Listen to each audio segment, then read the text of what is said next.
Пратеничката група на СДСМ и коалицијата в понеделник наутро на координација ќе го разгледаат предлогот на председателот Иванов, вице-гувернерката Бежовска да биде новиот гувернер на Народната банка.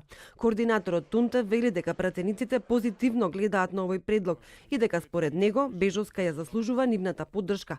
СДСМ и лани лето гласаше за нејзиниот реизбор на функцијата вице-гувернер. Имајќи ја предвид нејзината импозантна биографија, богатото искуство и нејзините професионални постигнувања, јас воопшто не се сомневам дека генералниот став на нашата пратеничка група во врска со овој предлог ќе остане непроменет, дека ќе биде позитивен и дека само ќе биде потврден на предстојната координативна средба на пратеничката група.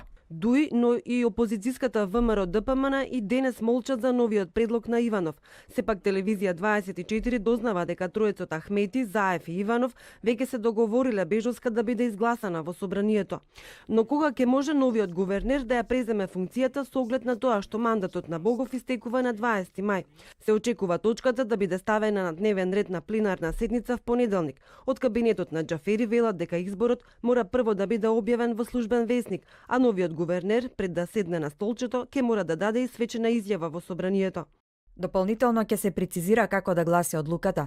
Може да стапи на сила со донесувањето во собранието, а не да се чека 8 дена од објавувањето во службен весник. Велат од кабинетот на Џафери. Доколку Бежовска биде избрана, Македонија за прв пат ќе добие жена гувернер, но нема да биде прва земја што го направила тоа. Србија во 2012 ја избра Јоргованка Табаковиќ за прв човек на Српската народна банка. Жени гувернери има и во Русија и во Израел. Анита Бежовска 8 години е вице-гувернер во Народната банка.